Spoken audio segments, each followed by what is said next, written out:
እንደምን ዋላችሁ? ሳምንታችሁ አይሆፕ ጥሩ ነበር።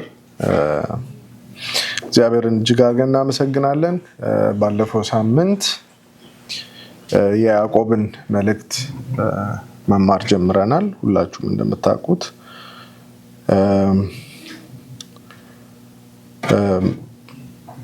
ያው የዚህ መልእክት ጸሐፊ ማን ነው፣ ተደራሲያኖቹ እነማን ናቸው የሚለውን ከቁጥር 1 ላይ ተመልክተን ነበር። የዚህ መልእክት ተደራሲያን 12ቱ የተበተኑት 12ቱ ነገዶች ናቸው። ጸሐፊው ደግሞ የኢየሱስ ክርስቶስ ወንድም ሃፍ ብራዘር ያዕቆብ እንደሆነ ተመልክተናል። በአዲስ ኪዳን ገጾች ላይ ቢያንስ 4 ያዕቆቦችን አይተናል። ግን ምክንያቶችን ደርድረን አንደኛው አሳማኝ ሆኖ የሚገኘው የኢየሱስ ክርስቶስ ወንድም የሆነው ያዕቆብ እንደሆነ ተመልክተናል። ዛሬ ደግሞ የምንመለከተው ከቁጥር 2 ጀምሮ ያለውን ይሆናል።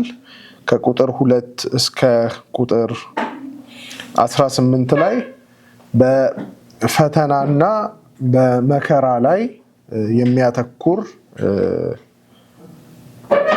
ክፍል ነው። እንደ አማኞች እንደ ክርስቲያኖች ወይም ደግሞ ትኩረታችን ርዕሳችን በብስለት ማደግ ማቹሪቲ ወይም ብስለት ስለሆነ የበሰሉ ሰዎች ፈተናን የሚመለከቱት የሚያዩት እንዴት ነው? ወይም እንደበሰሉ ሰዎች ለፈተና ያለን አተያይ ምን አይነት መሆን አለበት? እሱ በጣም ወሳኝ ሀሳብ ነው። በሁለተኛ ደረጃ ደግሞ ሪሊ ክርስቲያን የሆኑ ሰዎች በክርስቶስ ኢየሱስ ያመኑ ጄኒውንሊ የክርስቶስ ደቀ መዛሙርት ወይንም ተከታይ የሆኑ ሰዎች ይፈተናሉ ወይ? ፈተና ሲገጥማቸው የክርስቶስ ተከታዮች ወይንም ማቹር የሆኑ ሰዎች ለሚገጥሟቸው ተግዳሮቶች ለሚገጥሟቸው ፈተናዎች ምንድነው ማድረግ ያለባቸው? ወይንም እንደ አማኞች እና እንደ ክርስቲያኖች ፈተናዎች ሲገጥሙ ምንድነው ማድረግ ያለብን? ያዕቆብ እነዚህን ነጥቦች ነው በእነዚህ ክፍሎች ውስጥ የሚያስተምረን። ከቁጥር 2 ጀምሮ እስከ 18 ያለውን ሙሉን ባንጨርሰውም ሐሳቡን በደንብ ለመረዳት እንድንችል እናንብበው። የያዕቆብ መልእክት ምዕራፍ 1 ከቁጥር 2 ጀምሮ እንደዚህ ይላል።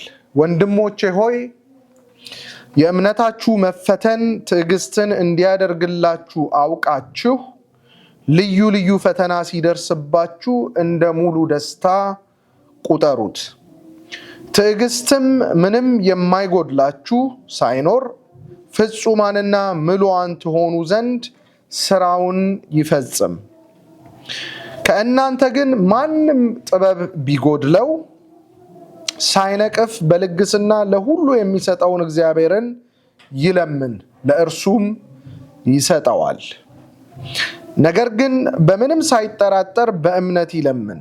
የሚጠራጠር ሰው በነፋስ የተገፋና የተነቀነቀ የባህርን ማዕበል ይመስላልና። 2 ሐሳብ ላለው በመንገዱም ሁሉ ለሚወላውል ለዚያ ሰው ከጌታ ዘንድ አንዳች እንዲያገኝ አይምሰለው። የተዋረደ ወንድም ግን በከፍታው ባለጠጋውም በውርደቱ ይመካ። እንደ ሳር አበባ ያልፋልና ፀሐይ ከትኩሳት ጋር ይወጣልና ሳርንም ያጠወልጋልና አበባውም ይረግፋልና የመልኩም ውበት ይጠፋልና እንዲሁ ደግሞ ባለጠጋውም በመንገዱ ይዝላል። በፈተና የሚጸና ሰው የተባረከ ነው፣ ከተፈተነ በኋላ ለሚወዱት ተስፋ ስለ እርሱ የሰጣቸውን የሕይወትን አክሊል ይቀበላልና። ማንም ሲፈተን በእግዚአብሔር እፈተናለሁ አይበል። እግዚአብሔር በክፉ አይፈትንም፣ እርሱ ራሱስ ማንንም አይፈትንም። ነገር ግን እያንዳንዱ በራሱ ምኞት ሲሳብና ሲታለል ይፈተናልና። ከዚህ በኋላ ምኞት ጸንሳ ኃጢአትን ትወልዳለች፣ ኃጢአትም ካደገች በኋላ ሞትን ትወልዳለች። የተወደዳችሁ ወንድሞች ሆይ አትሳቱ። በጎ ስጦታ ሁሉ ፍጹምን በረከት ከላይ ናቸው፣ መለወጥም በእርሱ ዘንድ ከሌለ፣ በመዞርም የተደረገ ጥላ በእርሱ ዘንድ ከሌለ ከብርሃናት አባት ይወርዳሉ። ለፍጥረቱ የበኩራት አይነት እንሆን ዘንድ በእውነት ቃል አስቦ ወለደን።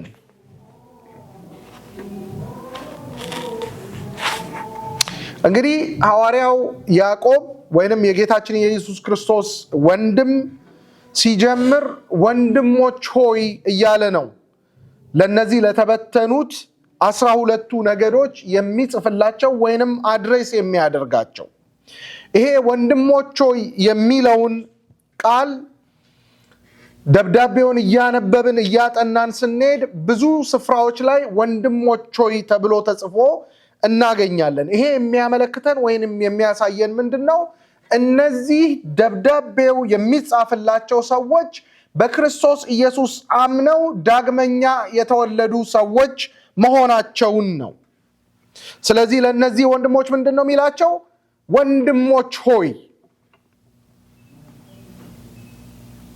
የእምነታችሁ መፈተን ይላል። የእምነታችሁ መፈተን። ስለዚህ ሐዋርያው በመጀመሪያ ሊያነሳላቸው የፈለገው ሐሳብ እንደ ማቹር ማህበረሰብ፣ እንደ ማቹር ክርስቲያኖች፣ ማቹር ሆናችሁ እንደምትኖሩ ሰዎች እምነታችሁ ይፈተናል እያለ ነው የሚነግራቸው። ልክ የትኛውም ሰው ተማሪ ቤት ሲሄድ ከተማረ በኋላ ፈተና እንደሚፈተን እንደየደረጃው አንድ አማኝም በክርስቶስ ኢየሱስ ዳግም ከተወለደ በኋላ ሕይወቱ ምን ይላል ማለት ነው? ይፈተናል።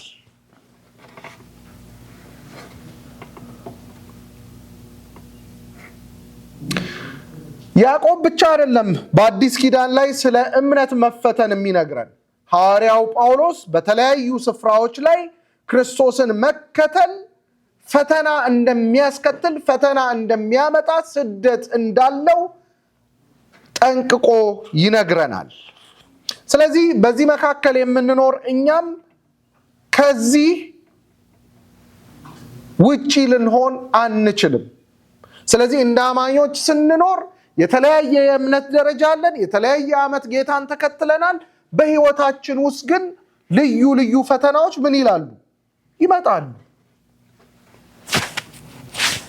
እንደ አማኞች ልዩ ልዩ ፈተናዎች ሲመጡብን፣ ልዩ ልዩ ፈተናዎች ሲደርሱብን ለፈተናው ያለን አተያይ ምን መሆን አለበት? አንዳንድ ጊዜ ሕይወታችንን እንደ ማዕበል ፈተና ሲያላጋው ወደ ግራና ወደ ቀኝ ሲያደርገው ስንናወጥ ምን እንላለን? እግዚአብሔር ሆይ ረሳኸኝ ወይ? ተውከኝ ወይ? የት አለህ? የሚሉ ጥያቄዎችን በእግዚአብሔር ፊት እናቀርባለን።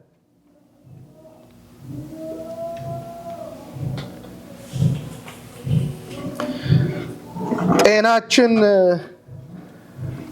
በመከራ ማዕበል ሲናወጥ እግዚአብሔር ሆይ የት አለህ እንላለን። ፋይናንሻሊ ስንቸገርና የፋይናንስ ማዕበል ሕይወታችንን ሲመታው እግዚአብሔር ሆይ ረሳኸኝ ወይ እንላለን። የት አለህ እንላለን።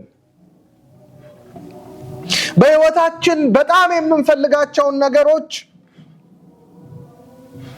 በፊቱ ስናቀርብ እግዚአብሔር ሆይ የት አለህ በዚህ ነገሬ ላይ እንላለን። አንዳንድ ጊዜ በጣም የምንወዳቸውን ሰዎች ከመካከላችን ስናጣ፣ በሞት ስንነጠቅ እግዚአብሔር ሆይ የት አለህ እንላለን። ወንድሞቼና እህቶቼ እምነታችን ይፈተናል። ለፈተና ያለን አተያይ ምን አይነት መሆን አለበት? እንደ ክርስቲያኖች አንዳንድ ሰዎች እግዚአብሔር ስለተዋቸው እንደሆነ ሊያስቡ ይችላሉ። ሌሎች ደግሞ በመንፈሳዊ ሕይወታቸው ደካማ ስለሆኑ ፈተና የገጠማቸው ሊመስላቸው ይችላል።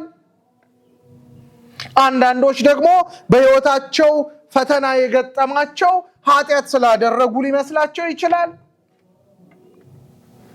ያዕቆብ የሚለን ምንድን ነው? ፈተና የሚመጣው እግዚአብሔር ስለጠላን አይደለም።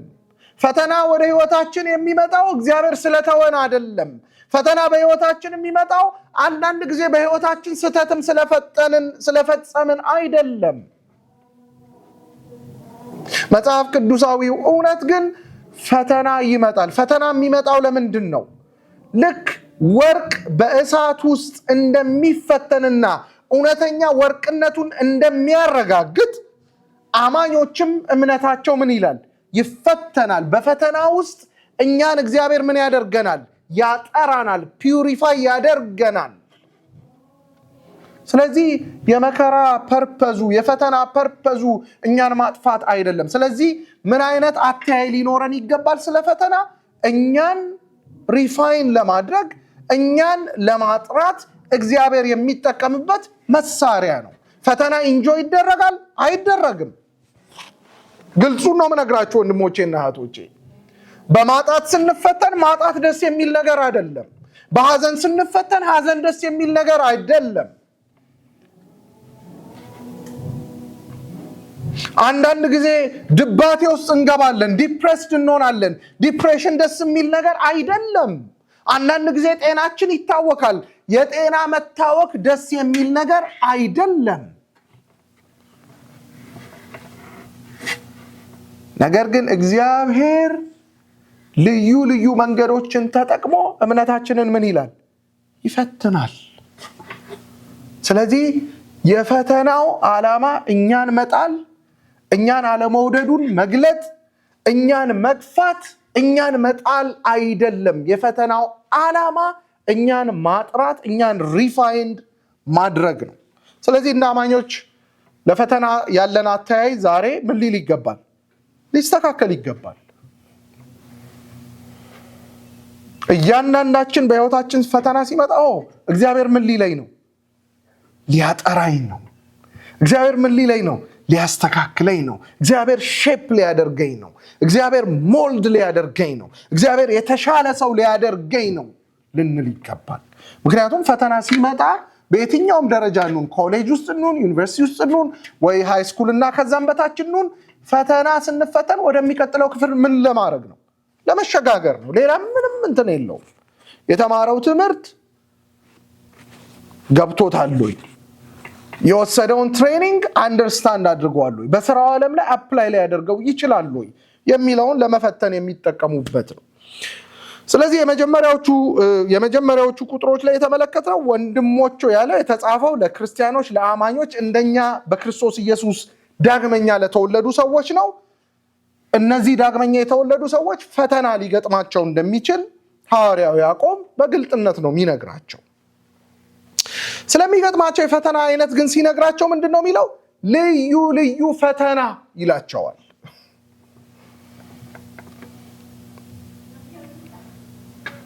ልዩ ልዩ ፈተና። ከዛ ልዩ ልዩ ፈተና ሲገጥማችሁ እንደ ሙሉ ደስታ ምን በሉት? ቁጠሩት። ፈተና እንዴት ነው ሊያስደስት የሚችለው? ኦነስት እንሁን ካልን እስኪ እዚህ መካከል የታመመ ጊዜ ደስ ያለው ሰው? በፍጹም ህመም ደስ አይልም።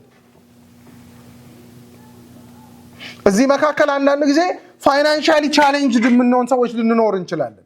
ፋይናንሻሊ ቻሌንጅድ ስንሆን ነገሮችን ማድረግ ሳንችል ስንቀር ደስታ ይሰማናል? የምር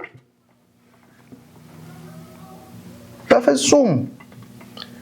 እዚህ ቦታ ላይ የምንመለከታቸው እነዚህ ሐዋርያት ሥራ ምዕራፍ 8 ጀምሮ የተበተኑት ቅዱሳኖች የተበተኑት ክርስቲያኖች ከኢየሩሳሌም ከተማ በዙሪያዋ ወዳሉ አካባቢዎች የተበተኑ ናቸው።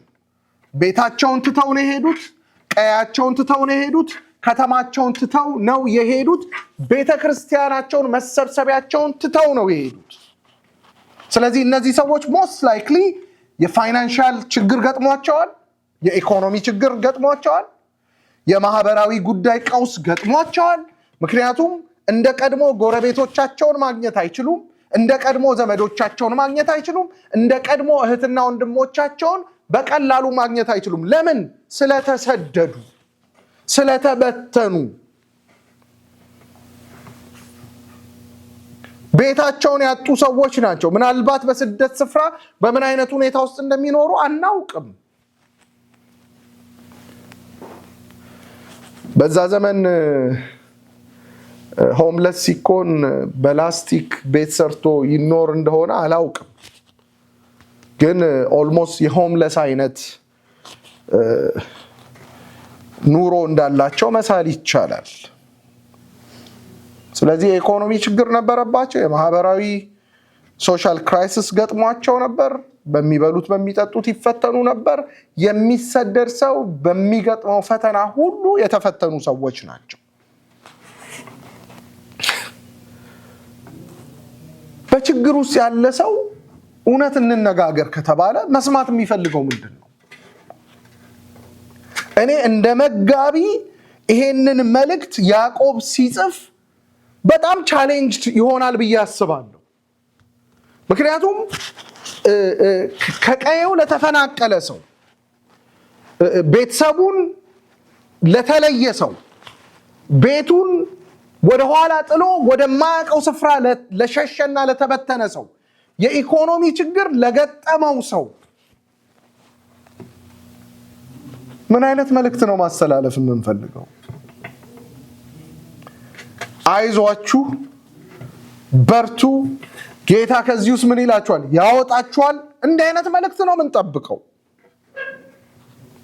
ያዕቆብ በጣም ቦልድ የሆነ ሰው ነው። በእርግጥ ሰዎች ሊሰሙት የማይፈልጉት ወይንም ለእንዲህ አይነት መሴጅ አፒታይት የሌላቸውን አይነት መሴጅ ነው የሚያስተላልፍላቸው። በመከራ ውስጥ ናቸው፣ በችግር ውስጥ ናቸው፣ ኦልሬዲ እየተፈተኑ ያሉ ሰዎች ናቸው፣ ቻሌንጁ ያንገሸገሻቸው ሰዎች ናቸው። ግን ምንድን ነው የሚላቸው? የሚደርስባችሁን ልዩ ልዩ ፈተና እንደ ሙሉ ደስታ ምን በሉት? ቁጠሩት። ማን ነው እንዲህ መስማት የሚፈልገው? አሞኝ አልጋ ላይ ተኝቼ እግዚአብሔር ይፈውስሃል፣ እግዚአብሔር ይደርስልሃል እንጂ የምፈልገው ሌላ መልእክት መስማት አልፈልግም። ወደ ጌታ ትሄዳለህ የሚል መልእክት ቢመጣ እንደ ክፉ እንደ መርዶ ነው የምንሰማው። እውነት እንነጋገር ከተባለ እኮ ወደ ጌታ መሄድ የምስራች ነው። የምንናፍቀው ነገር አይደለ እንዴ? ወደ ጌታ መሄድ ሐዋርያው ቅዱስ ምን አለ? ሐዋርያው ቅዱስ ጳውሎስ ምን አለ? ወደ ጌታ ልሄድ ምን እላለሁ? እናፍቃለሁ አለ። በዚህ ብቀር ደግሞ እናንተን ምን አደርጋለሁ? እጠቅማለሁ አለ። ወንድሞቼና እህቶቼ እንደ ጸሐፊ እንደ መጋቢ በጣም ከባድ መልእክት ነው አድሬስ እያደረገ ያለው ሐዋርያው ያዕቆብ። ልዩ ልዩ ፈተና ሲደርስባችሁ እንደ ሙሉ ደስታ ቁጠሩት። ኮንሲደር ኢት ፒውር ጆይ ነው ይላቸው። እዚህ ጋር ግን ቆም ብለን ልንጠይቅ የሚገባው ሐዋርያው ቅዱስ ጳውሎስ አክቹዋሊ የደረሰባችሁን ፈተና አክቹዋሊ የሆነባችሁን ነገር ኢንጆይ የሚያስደርግ ደስ የሚያሰኝ ነው እያለ አይደለም፣ ግን ኮንሲደር ኢት ቁጠሩ ነው ያላቸው። የሚቆጥሩትን ነገር ከምን ጋር ነው የሚያያይዘው? እዚህ ክፍል ላይ ከሚያመጣው ውጤት ጋር ነው የሚያያይዘው። ምንድን ነው የሚለው? እንደገና ቁጥር 2 ጀምሮ ያለውን እናንብብ። ወንድሞች ሆይ የእምነታችሁ መፈተን ትዕግስት እንዲያደርግላችሁ አውቃችሁ። አያችሁ፣ እንደ ሙሉ ደስታ መቁጠር አለባችሁ የሚላቸው ምንድነው? የእምነታቸው መፈተን ምን ስለሚያስገኝላቸው ነው? ትዕግስት። እስኪ ትዕግስት እንበል። ትዕግስት እንደሚያስገኝላቸው ስለሚያውቅ። አያችሁ፣ በህይወታችን ለካ የሚመጡ ተግዳሮቶች፣ በህይወታችን የሚመጡ ቻሌንጆች፣ በህይወታችን የሚመጡ ፈተናዎች ለካ ውጤት አላቸው። መልካም የሆነ ውጤት አላቸው። እኛ ላይ የሚደርቡልን መልካም ካባ አለ። ምን አይነት ካባ ነው የሚያመጡት? ቁጥር 4 ላይ እንደዚህ ይላል፣ ትዕግስትም ምንም የሚጎድላችሁ ሳይኖር ፍጹማንና ምሉዓን ትሆኑ ዘንድ ስራውን ምን ይበል? ይፈጽም። አያችሁ፣ ሂደት እንደሆነ ፕሮሰስ እንደሆነ የሚያመለክት ቁጥር ነው ይሄ።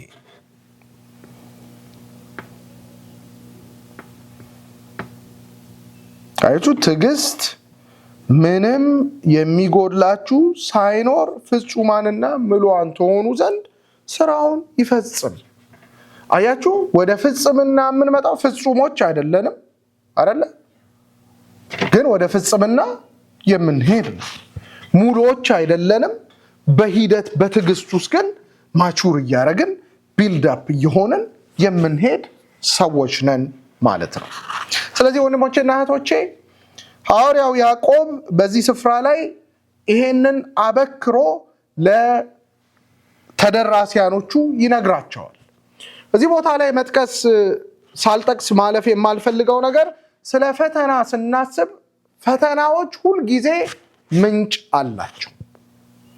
ኦኬ፣ ፈተናዎች የሚመጡት ሁል ጊዜ ከሁለት ምንጮች ነው።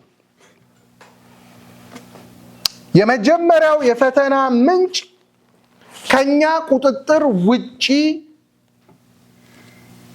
ነው።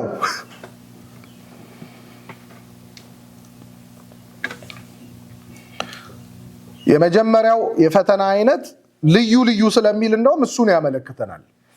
የመጀመሪያው የፈተናችን ምንጭ ከኛ ቁጥጥር ውጪ የሆነ ነው። አንዳንድ ጊዜ ፈተናችን ከአለቃችን ሊሆን ይችላል። አንዳንድ ጊዜ ፈተናችን ከጎረቤታችን ሊሆን ይችላል። አንዳንድ ጊዜ ፈተናችን ከፍሬንዶቻችን ሊሆን ይችላል። አንዳንድ ጊዜ ፈተናችን ከመንግስት የሚመጣ ሊሆን ይችላል። ከየት እንደሚመጣ አናውቅም። ከኛ ቁጥጥር ውጪ ከሆነ አካል የሚመጣ ፈተና አለ። ከጥቂት ዓመታት በፊት የሆነ የህመም ስሜት ተሰማኝና ሐኪም ቤት ሄድኩኝ እና ዶክተሬ ይሄን ነገር እኔ ትሪት ላደርገው እችላለሁ፣ ግን የተሻለ ትሪትመንት እንድታገኝ ብላ ሌላ ሆስፒታል ጻፈችልኝና ትልቅ ሆስፒታል ሄድኩኝ እና እዛ ማሽኖች ውስጥ ይከቷቸዋል፣ ቼክ ያደርጓቸዋል፣ መዓት ደም ይቀዳሉ። በቃ ያለ የማያደርጉት ነገር የለም ማለት ነው። እና የሆነ ነገር አየን አሉ ሰውነቴ ውስጥ እና ያየነው ነገር ፋስት ፎርዋርድ ለማድረግ መውጣት አለበት የሚል ውሳኔ ያደረጉ።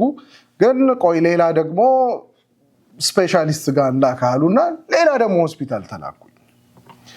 እዛም ሆስፒታል አዩ፣ እውነት ነው አለ የተባለው ነገር መውጣት አለበት። ነገር ግን በጣም የገረመኝ ይሄንን ችግር ያሉትን ነገር በሰርጀሪ ከማውጣታቸው በፊት ይሄ ነገር ምንጩ ምንድን ነው?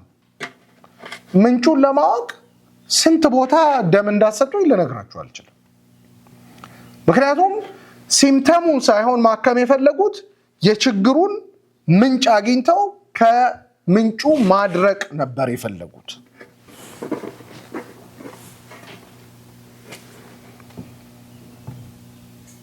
እዚህም ቦታ ላይ ያዕቆብ ፈተናዎችን ላያቸውን ዲል ከማድረግ ምንጫቸውን ማወቅ ይጠቅማል ይለናል። ለምን? የፈተናውን ምንጭ ካወቅነው ፈተናውን ሪዞልቭ ለማድረግ ወይም ለፈተናው ማድረግ ያለብንን ነገር ክሊርሊ ማወቅ ስለምንችል ማለት ነው።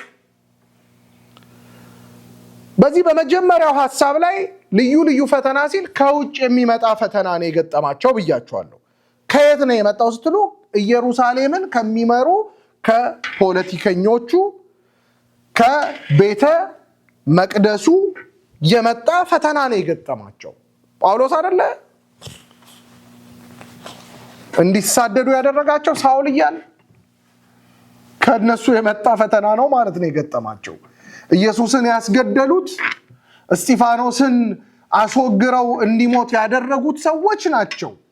ጳውሎስ ከነሱ ባገኘው ስልጣን መሰረት ነው እቺ ቤተክርስቲያን እንድትበተን ያደረገው። ክርስቲያኖችን ለመግደልና ለማሰር ስልጣን አግኝቶ እያሳደዳቸው እያባረራቸው እንደሆነ ሉቃስ በምዕራፍ 8 ላይ ይነግረናል።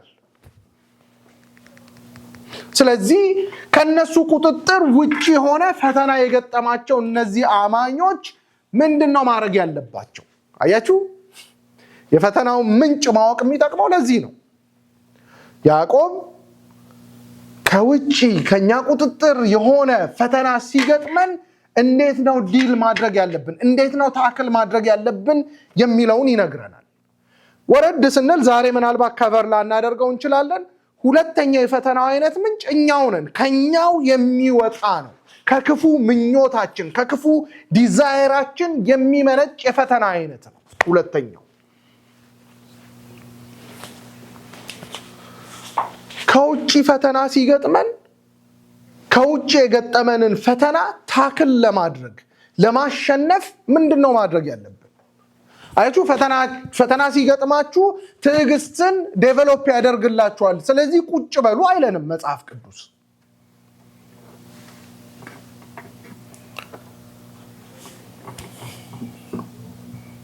ምን ማድረግ እንዳለብን ሐዋርያው ጳውሎስ ቁጥር 5 ላይ ይመክረናል። ስለዚህ ከውጭ የሚመጣ ፈተና አለ፣ ከውስጥ ደግሞ የሚመነጭ የፈተና አይነት አለ። ከውጭ የሚመጣውን እንዴት ታክል እናድርግ፣ ከውጭ ከውስጥ የሚመነጨውንስ እንዴት አድርገን አድሬስ እናድርገው የሚለውን እናያለን። ለዛሬ ከውጭ እነዚህ ከነሳውል ከኢየሩሳሌም ፖለቲከኞች ከኢየሩሳሌም ቤተ መቅደስ ሰዎች የገጠማቸውን ፈተና እንዴት ነው ታክል አድርጉ የሚላቸው ያዕቆብ ቁጥር 5 ከእናንተ ማንም ጥበብ ቢጎድለው ሳይነቅፍ በልግስና ለሁሉ የሚሰጠውን እግዚአብሔርን ይለምን ለእርሱም ይሰጠዋል። ነገር ግን በምንም ሳይጠራጠር በእምነት ይለምን። የሚጠራጠር ሰው በነፋስ የተገፋና የተነቀነቀ የባህር ማዕበል ይመስላልና ሁለት ሐሳብ ላለው በመንገዱም ሁሉ ለሚወላውል ለዚያ ሰው ከጌታ ዘንድ አንዳች እንዲያገኝ አይምሰለው። አሁን ሐዋርያው ስለ መከራ፣ ስለ ፈተና፣ ስለ ትዕግስት ተናገረና ርዕሱን የቀየረ ነው የሚመስለው። ማንም ከእናንተ መካከል ጥበብ ምን ቢለው ቢጎድለው። ሐዋርያው ያዕቆብ ጥበብ የሚለውን ቃል የተጠቀመበት ምክንያት አብዛኛው የዚህ ሰው አስተምህሮ ከምን ጋር ይመሳሰላል? ከወንጌል ጋር ይመሳሰላል። በተለይም ደግሞ ከተራራው ስብከት ጋር ይመሳሰላል። ጥበብ የሚለውን ቃል በተራራው ስብከት መሰረት ወይንም ደግሞ ብሉይ ኪዳን ላይ የምናያቸው የምሳሌ መጽሐፍ፣ የመክብብ መጽሐፍ፣ የጥበብ መጽሐፍት የሚባሉ አሉ አይደለ? በእነሱ መሰረት ስንተረጉመው ምን የሚል ሐሳብ ነው የሚሰጠን? ፕራክቲካል ሊቪንግ ማለት ነው። ስለዚህ ከእናንተ መካከል ማንም ጥበብ ቢጎድለው ሲል ምን ማለት ነው? ለገጠመው ፈተና፣ ለገጠመው ተግዳሮት፣ ለገጠመው ችግር እንዴት ምላሽ መስጠት እንዳለበት ቢቸግረው ወይንም የገጠመውን ተግዳሮት እንዴት ታክል ማድረግ እንዳለበት ካላወቀ ምን ያድርግ ይላል? ጥበብን ይለምን። ህመም ፕራክቲካል ነው። የፋይናንሻል ችግር ፕራክቲካል ነው። ስደት እዚህ ቦታ ላይ ፕራክቲካል ነው። የሄዱበት ቦታ ላይ ምግብ መብላት ፕራክቲካል ነው፣ ሪያሊቲ ነው። ቤት መጠለያ ማግኘት ሪያሊቲ ነው ለነዚህ ሰዎች።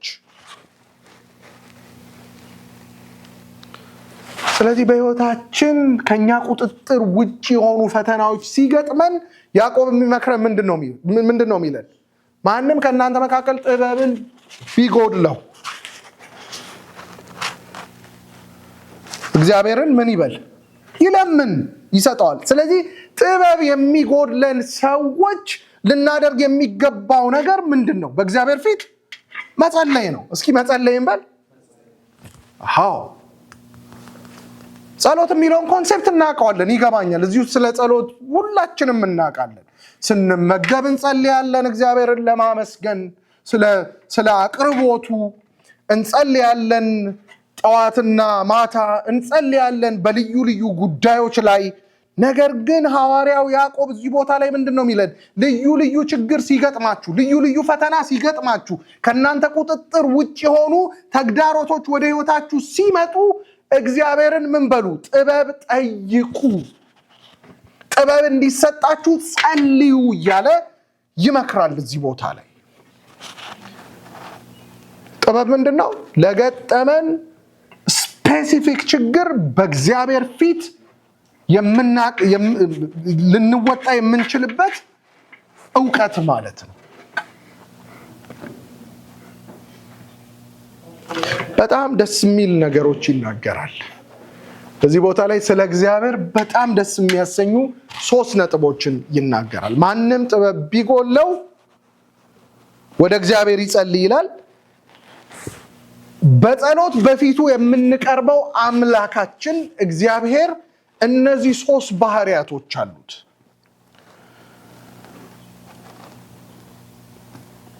ማንም ጥበብ ቢጎለው ካለ በኋላ ሳይነቅፍ ይላል።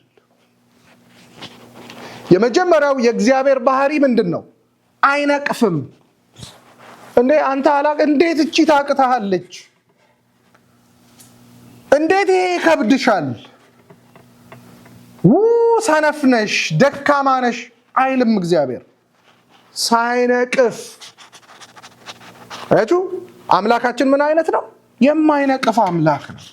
በገጠመን ፈተና ውስጥ፣ በገጠመን ተግዳሮት ውስጥ እርዳኝ ብለን ወደሱ ስንጮህ እንዴት አቃተህ፣ እንዴት አቃተሽ ብሎ አይነቅፈንም።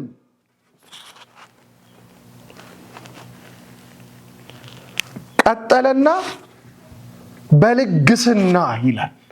አያችሁ፣ አይነቅፍም ይላል። ከዛ በልግስና ጥበብን ፍለጋ በፊቱ የምንበረከከው፣ ጥበብን ፍለጋ በፊቱ የምንጮኸው፣ ጥበብን ፍለጋ ወደ እርሱ የምንጸልየው አምላክ ለጋስ የሆነ አምላክ ነው። ቸር የሆነ አምላክ ነው። ደግ የሆነ አምላክ ነው። አይነቅፈንም፣ ደግሞም ለጋስ ነው።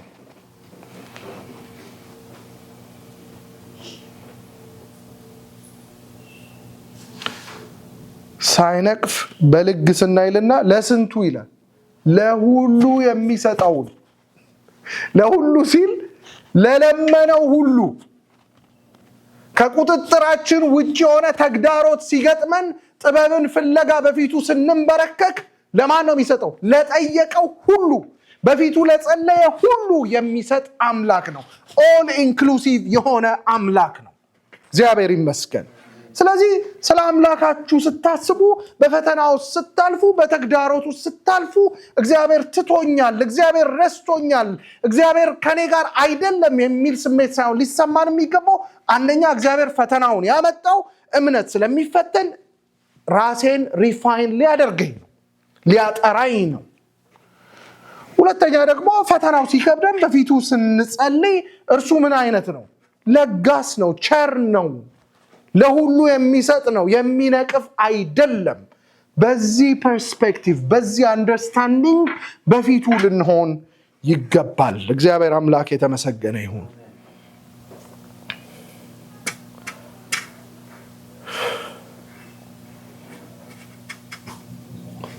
ቁጥር 6 እና ከ6 ጀምሮ ያለውን ስናነብ በእግዚአብሔር ፊት በእምነት መቅረብ እንዳለብን፣ መጠራጠር እንደሌለብን ያስተምረናል።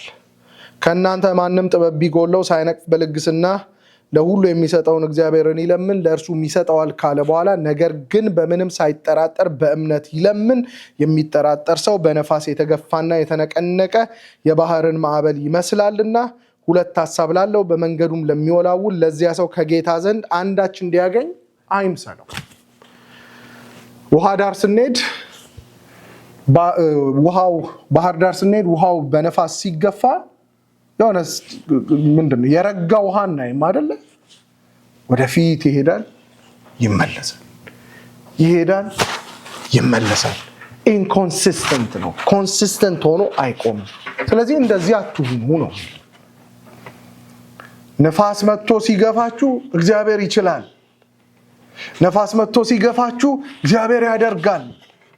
እግዚአብሔር ታማኝ ነው። ነፋሱ ደግሞ ቆሞ ወደ ኋላ ስንጎተት በመከራ ስንገፋና ስንናወጥ ተውከኝ እንዴ የለ አይደለም። በእምነት በመከራም ውስጥ ብንሆን በእምነት በፈተናም ውስጥ ብንሆን በእምነት በፊቱ መጠየቅ ይገባናል። ሐዋርያው ያዕቆብ ይሄንን ነው የሚያስተምረን። ስለዚህ ዛሬ በእነዚህ ጥቂት ቁጥሮች ውስጥ የተመለከትነው ነገር እንደ አማኞች ወይንም ደግሞ ማቹር እንዳደረጉ ሰዎች ምን እንላለን? እንፈተናለን። ለፈተና ያለን አታይ ምን አይነት መሆን አለበት? ፈተና ሁልጊዜ እኛን ሊያጠፋ እኛን ሊጎዳ ብቻ የሚመጣ አይደለም። ፈተና ሲመጣ እኛን ሊያጠራን፣ እኛን ሊያጠነክረን፣ እኛን ፒውሪፋይ ሊያደርገን እንደሆነ ተመልክተናል። ፈተና ሲገጥማችሁ እንደ ሙሉ ደስታ ቁጠሩት ብሎናል ሐዋርያው ያዕቆብ። እንደ ሙሉ ደስታ ቁጠሩት ሲል ያስደስታል እያለን አይደለም። ነገር ግን የሚያስደስተን ምኑን በማሰብ ነው መደሰት ያለብን? ውጤቱን ሪዛልቱን በማሰብ ኢንጆይ ልናደርግ ይገባል ነው ሚለን። ከዛ የተመለከተው የፈተና ምንጮችን ማወቅ ፈተናውን እንዴት ታክል ማድረግ እንዳለብን ያስተምረናል ወይም ይረዳናል ብለናል። ስለዚህ በዚህ መጽሐፍ ውስጥ የምንመለከተው ምንድነው? ፈተናዎች ምንጫቸው ሁለት አይነት ነው። የመጀመሪያው እኛ ከምንቆጣጠረው አካል ውጭ የሚመጣ ፈተና አለ። እሱን ታክል የምናደርገው በምንድን ነው አለን? በመጸለይ ነው አለን። ሁለተኛ የፈተና አይነት ከኛ ከውስጥ የሚመነጭ ነው ብለናል። የሚቀጥለው ሳምንት ከውስጥ የሚመነጨው የፈተና አይነት ምን አይነት ነው? ከውስጥ የሚመነጨውን ፈተና ደግሞ እንዴት ነው ታክል ማድረግ ያለብን? ያንን የሚቀጥለው ሳምንት እናያለን። እግዚአብሔር አምላክ ስለ ቃሉ የተመሰገነ ይሁን። እስኪ ባለንበት ቦታ ቆም ብለን እንጸልይና እንጨርሳለን። እስኪ ራሳችንን እየፈተሽን በምን አይነት ሁኔታ ውስጥ ነው ያለነው? በቃ be honest with yourselves